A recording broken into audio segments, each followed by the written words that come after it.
Welcome to the next episode of The Lair. I am your host, Dr. Daniel Ford. And what I've been thinking about in The Lair today is how I can continue to improve myself. And one of the ways as an executive that I've learned how to have continuous improvement was through having an executive coach. I was privileged at an earlier point in my career by having an executive coach. And then when joining the MBA program at University of Michigan, I wind up gaining another executive coach. So I've had, for at least the last 22 months, an opportunity to speak with two different people on how to improve myself. On top of that, I had, some of you may remember, Alex on several episodes ago, and she had asked, because one of her goals is to become an executive coach. And maintaining my social capital, one of those ways is to try to connect people in my network with those in another network, and hopefully they'll create some synergies. So I reached out to my guest who will be joining us, to my executive coach at University of Michigan, Shahnaz Broucek. Shahnaz, welcome. Thank you so much, Dan. It's great to be here. Thank you so much. Now you've got 8 years experience for being an executive coach. And what was that turning point that said, I'm going to go help people in the executive suite, those looking to become executives? What made you decide to go along that path? Yeah, I think my whole career I've been seeking greater and greater alignment with purpose. And I started out in public accounting and very quickly realized that wasn't really the sweet spot for me, but I did learn that I loved working with clients. And so I went from, that sort of trusted partnering relationship into a couple of other roles. Eventually I owned a mortgage and title company for about 15 years and really loved the process of growing a team. And, we had around 55 employees at the high point. And I really enjoyed working with people and developing them. I wanted to do more of that kind of work. And, I always think about the fact that the housing market tanked as an unexpected benefit for me in terms of me going back to school, getting an MBA at Michigan, and then from there deciding to become an executive coach. Because I absolutely love the work that I do today. And when I was there, I was thinking about moving on from the MBA program to actually getting a PhD in organizational behavior. But the way that life works out, sometimes unexpectedly, my mother actually passed away from cancer a couple months after I graduated from the program. And so when that happened, it really made me pause and think about, do I really want to go get another degree now and take another, number of years away from family time. And I just felt like, life is short. Maybe I should really stop and think about the right next move. I'm imagining, Dan, probably in your MBA experience, there are probably some faculty who really stand out as making an impression on you. And one of the ones for me, and one of the leadership classes that I had, Stacy Jackson was one of the professors I had back at that time. And he had asked me a really great coaching question, which was, what if you didn't have to go get another degree? What if there was something really meaningful that you could do already? And so in that kind of quiet, reflective space after I lost my mom, I started to think about that. And it really became this pivot point for me. So from there, I ended up, starting to explore. I worked with a career coach myself at Michigan. And with her help, I did a lot of reflection, a lot of deep introspection, and had a number of informational interviews. And in that whole process, one of the things that I kept hearing from people, one of the questions I kept hearing was, have you ever thought about becoming an executive coach? And I really had not at that point. Early on, I had not. But then as I kept hearing it over and over again, I thought, maybe this is really something I should look into since I'm so often being asked this question. And the more I learned, the more I could see why I was being asked and just what a good, how well aligned it would be for me. It's interesting that the types of challenges we wind up going through, what is the saying, iron, makes iron stronger or something along those lines. And yes. you you just had this great accomplishment, and then at the same time you had a great loss, and Right. that great loss is what, in some ways, that inner search caused you to go find another purpose. And I can relate to that. During my MBA process, I lost my brother and I lost my stepfather, and that was a challenge. My father had gone through cancer treatment; he's on dialysis, and I'm going, wow, all these horrible things are happening in the middle of the program. And then it comes time for us to graduate, Mm. and I can now still say, because the graduation was canceled in terms of in person. So I'll be able to say that my grandmother, who helped me, encouraged me in technology, and my father, who of course encouraged me in technology, that they had been to every single graduation that I had been to as well. Because Yeah. since the graduation didn't happen, they didn't have to go to it. And that loss, I think, is, well, maybe that's a part of the adage of, when one door closes, another door opens. But something happened, and it's so interesting as to how many times those events occur that leads us to our greater purpose. Yeah, I think that's so true, Dan. And I remember when you shared that with me in one of our coaching calls towards the end of the program. And it's it is a really profound experience to go through, right? And wanting to have your family there, have your dad there, and then the kind of the unexpected gift, right? Being able, and your ability to reframe in that situation and look at it through a more positive lens, which is, okay, I still had him there for all of the big events of graduation. Right now, when you went to University of Michigan for your MBA, did they have the executive leadership like they have today?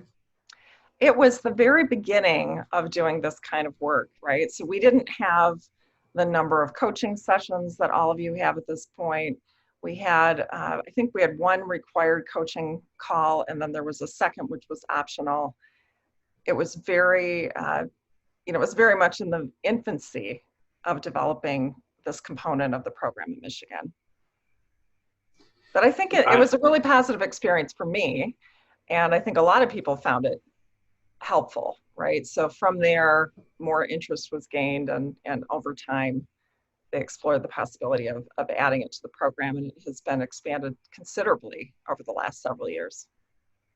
I took the positive leadership class, and I thoroughly enjoyed it. And even, but going back to the loss aspect, Mhm. and which is also what kind of led me to wanting to maintain these relationships with the people I met at Ross. Uh, both of those times, my groups and even others that found out about the loss, the amount of, I will say, just care that they showed towards me was tremendous, and it left a major impact on me. And so when those of my cohort call, I will be picking up the phone because of that um, empathy that they showed me towards then. And it really struck me, and how my research since then has really been focusing on leading with empathy. I find that that's a hard thing for most leaders to have. Mhm. And it's something that I think you can learn. Whereas other times it's hard to learn some of the leadership techniques, but I think you can learn to lead with empathy. With the people that you have coached, have you seen that to be true? Am I completely off base? No, empathy and compassion can definitely be learned, right? You can take specific actions to create, the conditions for empathy, and a lot of this has to do with whether we see someone as being in our in group or in our out group. And if you think of someone as being different than you, if we other someone, then we tend to have less empathy for them. But there are some things that can sort of regulate that. If you see similarities, if you try to look for them, right? If you look for points of connection with other people, that can really help. Um, and uh, and just really trying to extend kindness to people. It's a leadership choice, right? To show up looking for similarities and looking for, how can I just be kind in this moment? But it makes a really big difference in the quality of our relationships. right? Jane Dutton at University of Michigan talks a lot about high quality connections, and this is sort of at the heart of building high quality connections, is to develop empathy and compassion for others.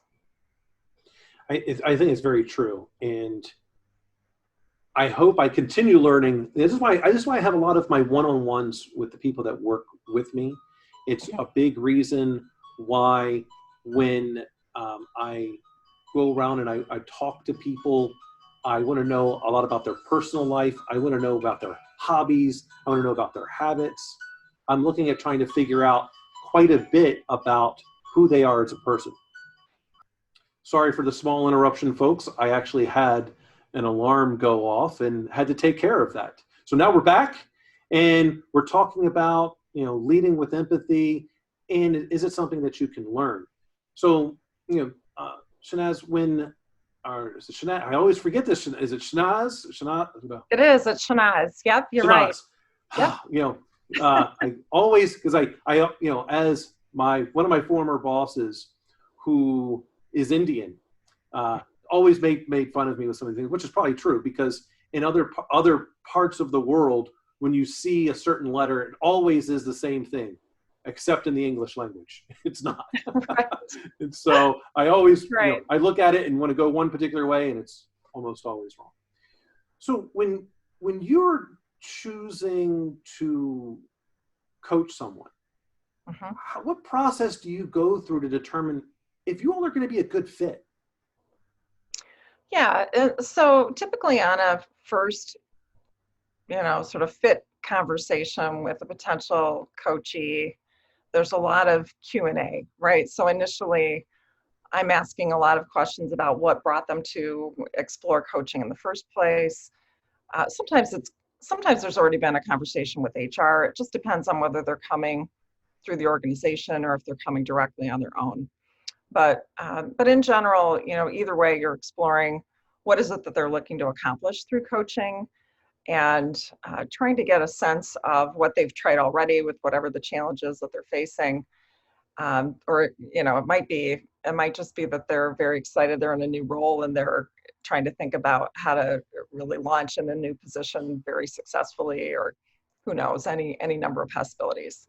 But in that conversation, part of what I'm looking for is to read the person too, right? To see, how are we engaging with each other, and what's my sense of their level of openness, and I'm doing a lot of coaching in those conversations to give them a feeling of what it's like to be coached by me, which is really asking a lot of questions, and a lot of acknowledging and validating and really listening deeply to the other person.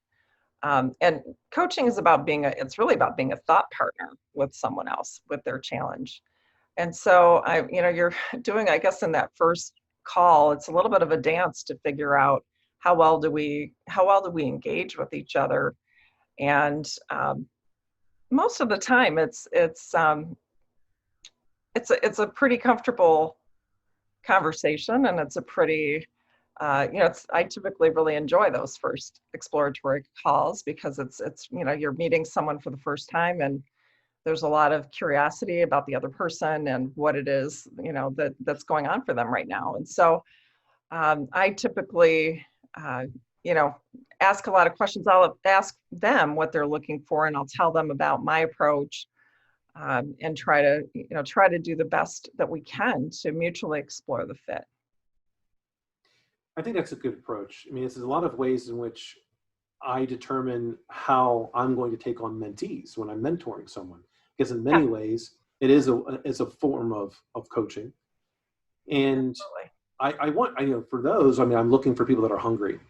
When I got to the, former boss had really pushed me towards executive coaching, not because many people think I think many people think, because I thought in the very beginning that it was a discipline issue, that maybe there was something about me that was not fit to be an executive, and therefore he was doing this as an HR process to kind of get me to leave.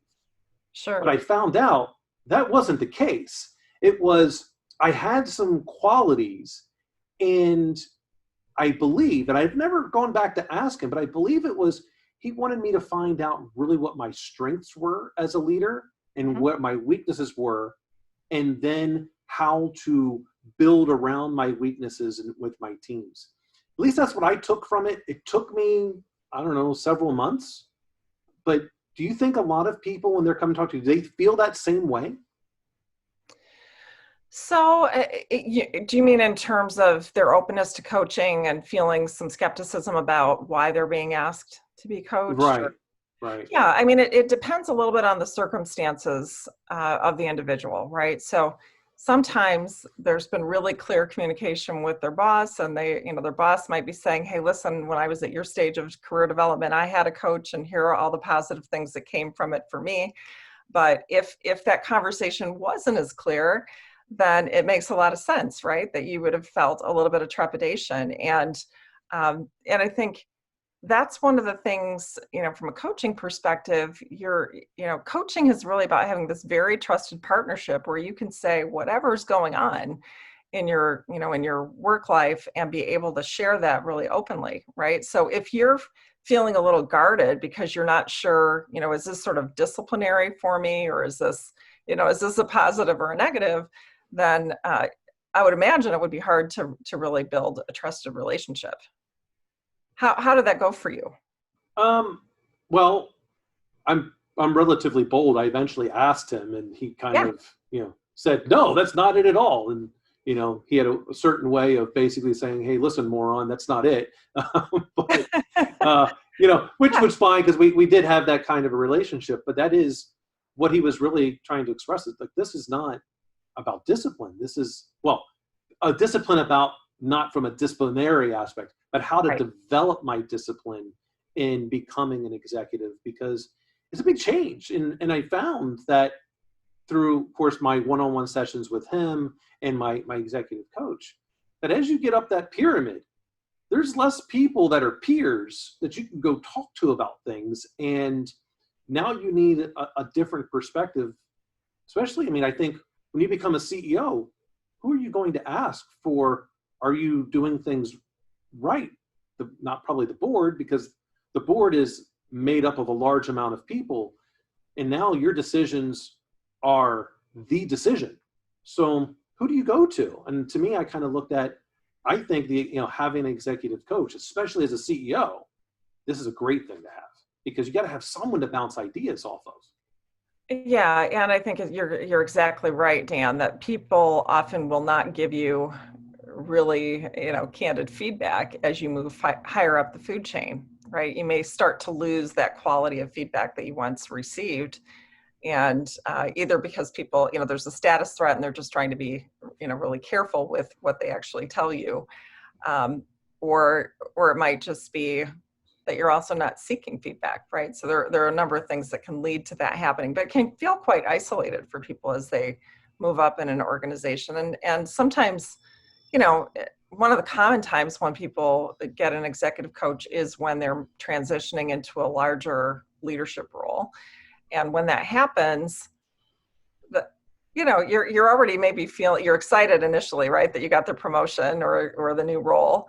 But then there can be some anxiety and a crisis of confidence that comes up, feeling like, am I really ready for this? Do I know enough? And it might be a time like that you feel less excited to go ask your boss a question. But being able to speak openly with a coach can give you that place to work through the way that you're seeing things and help give you some, perspective. And sometimes, in all honesty, sometimes you're working with someone and they really do have great instincts about how to handle a particular situation, but they're still not confident about it. And so even just being able to share with someone, here's how I'm seeing this situation, what do you think? And then having it fed back to you that, yeah, that's actually reasonable and makes sense. That can be enough to help you get back to trusting your own intuition about a particular situation. Yeah, one of the things that I kind of recall, and I probably will, it'll happen to me again at some point, I'm sure, but I know that I've suffered from imposter syndrome throughout the majority of my career, for Sure. one reason or another. And, talking with others, they kind of said, well, I think you do that on purpose. It's kind of built into your psyche because you want to feel like the underdog, and then, be that much better. That's what motivates you, is by being the underdog. And when I go to make decisions at work, I tend to still kind of feel that way. And I am my own worst critic. And I think those times when I've had the opportunities of talking to my coaches, that's when I realize that I am my own worst critic. I really do know the right way, and I just need to move forward. And then let's see what happens. Because if I just stay still, I'm letting the business, my people, the environment happen to me rather than me move forward and then pivot accordingly. And I learned that through, one of my previous coaches that I had. He was really good at going, just make a decision. If you're going to be good at something, be good at making decisions and move forward, because you can always make another decision. You just have to be one decision away from the right decision. And that was hard for me. That was hard for me to learn that. Yeah, and I think, what you described, this feeling of imposter syndrome, this, you're not at all alone in this. This is such a common experience, and it's particularly common when people are high achievers, right? Because you continuously push yourself out of your comfort zone. And, and then you're not sure. You haven't been there before, so you don't really know, and you're trying to figure it out. And to your point, sometimes just taking action and then reflecting and learning from it is more helpful than just, spinning your wheels and staying stuck. But there are ways to increase the likelihood that your choice that you're making is a good one. And that's one of the kinds of things that you can explore in coaching, is to look at the way that you're thinking about problems. Right. So when you decided to become an executive coach, what does that process look like? Like, how much training is involved? What's the timeline look like for those people that may feel a similar calling like you have? Yeah, I remember you telling me that Alex was interested in pursuing this. And by the way, I'd be really happy to speak with Alex about this personally as well. But, many people who are coaches are not certified coaches, but they've got a breadth of experience in a particular area, and they feel called to doing this type of coaching work. And it's not necessarily a requirement to be certified, but in my view, it's a really important distinguishment. When I became a coach, I went through a 9-month training program, and I did my coaching certification through a company called the Institute for Professional Excellence in Coaching. And there are many different organizations out there that do these types of coaching programs. Typically, I would look for one that is accredited through the International Coach Federation. That's the biggest, body of accreditation for coaches at this point in time. And I think it's the type of thing that, just like any industry, if you think about doctors or nurses or accountants, these types of things, people go and they get trained to do something, and then they become professionals in their career. And that's how I think about getting this sort of certification through something like the International Coach Federation. When I went through the coaching program, though, I think part of what was so valuable for me was to not only be coaching, but also to be coached, to have the practice of that, to learn the theory of it, to see several other people in the way that they coached and learn from them, and be in that really rich learning environment over that extended period of time. I also hired a coach. And one of the things that happened, I actually reached out on LinkedIn to a coach. I'd read an article about her company in the Wall Street Journal and the work that she was doing at Cornell. She was coaching in the EMBA program there. Tanya Ezekiel was her name. And Tanya was coaching there with a team of coaches. And I thought to myself at the time, this is exactly the kind of work that I think we need to be doing at Michigan. I'd like to be doing this sort of EMBA coaching in Michigan. But I reached out to her, introduced myself, had a call with her, and ultimately ended up hiring her to coach me while I was in coach training. And that ended up being tremendously valuable for me. And the reason that it was so valuable is that as I was learning all of the ins and outs of coaching and getting a lot of practice, anything that was coming up for me in that process, I had an opportunity to work through with my coach. I had an opportunity to clarify my personal vision. I had an opportunity to process, if I was coaching someone and I noticed that I felt any kind of judgment about them or things like that were coming up, I had an opportunity to go more deeply personally in my own self-awareness. And that ended up being really important for me, accelerating things in my own career as a coach. So I think if someone wants to be a coach, then minimally they should have the experience of being coached so that they have confidence in the process.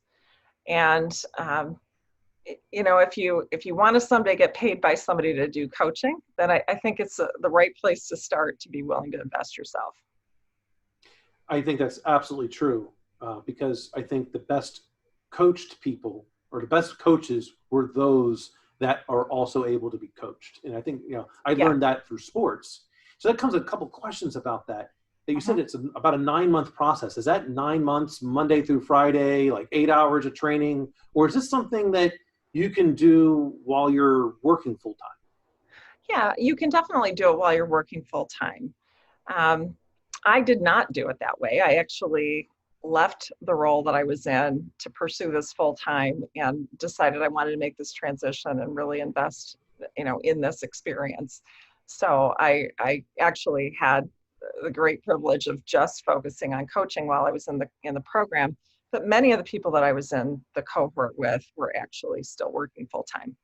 And so we would meet in person a few times during the program. I think we met 3 or 4 times in person for a couple days over the weekend. And then the rest of it was distance learning, usually some sort of webinar done remotely, and then group coaching calls with a team, and then some peer coaching with other classmates. That's great. Very doable. Yeah, it sounds like a lot of fun to me, because I enjoy the psychology aspect of working with people and trying to figure out what makes them tick.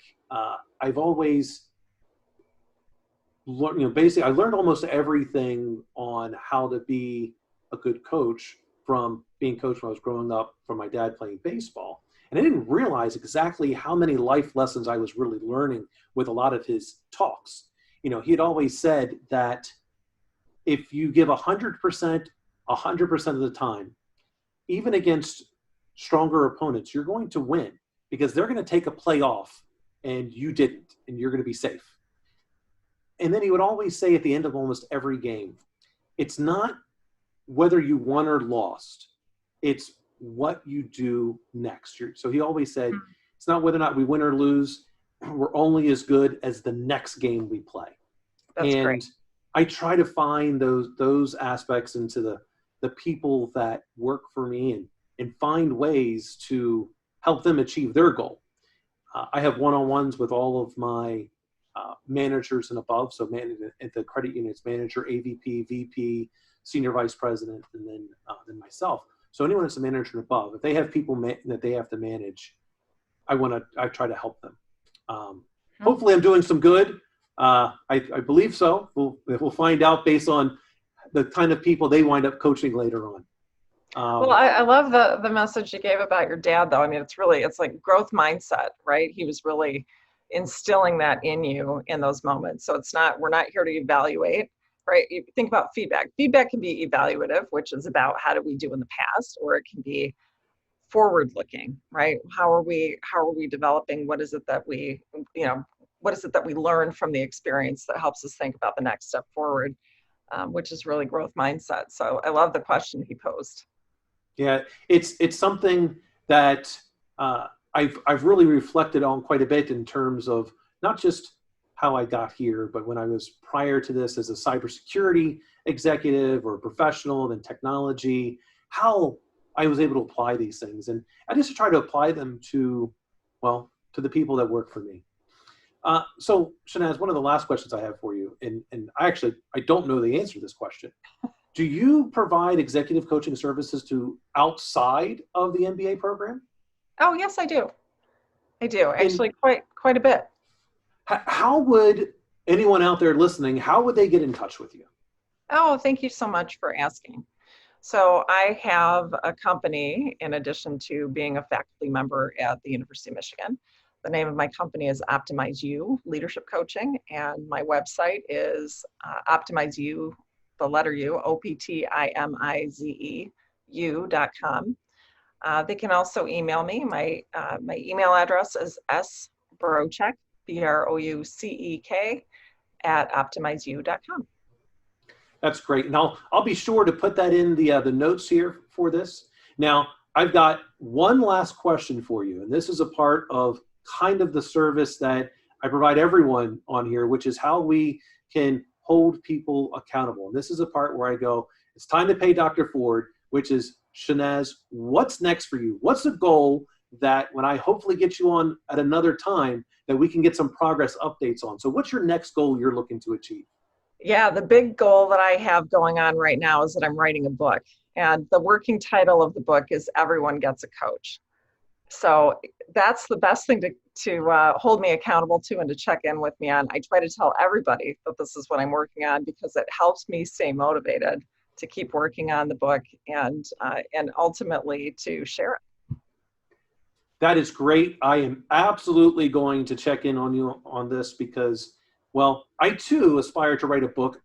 Mine is going to be, I don't have the exact title, but I've been inspired by the amount of research that University of Michigan has done in the Executive Education Center on leadership. Because what I found as a gap is that how do you provide leadership in an inherent negative organization? What I mean by negative, a call center, a help desk, IT, things that people only ever want to talk to you when there's a problem, because those folks burn out quite a bit. And that's where I'm hoping to get. And so I'm just now starting my research phase to see how that might even be accomplished. So it's interesting that you're looking at writing a book, and so am I. Yeah. Well, I love the topic. And we'll have to talk more about that. It sounds fascinating. Absolutely. Shahnaz, I cannot thank you enough for coming on and being a guest. I really appreciate it. And if there's anything that I can do for you in the future, please do not hesitate to call. Dan, thank you so much. I look forward to talking again soon. Thank you. Take care, everyone.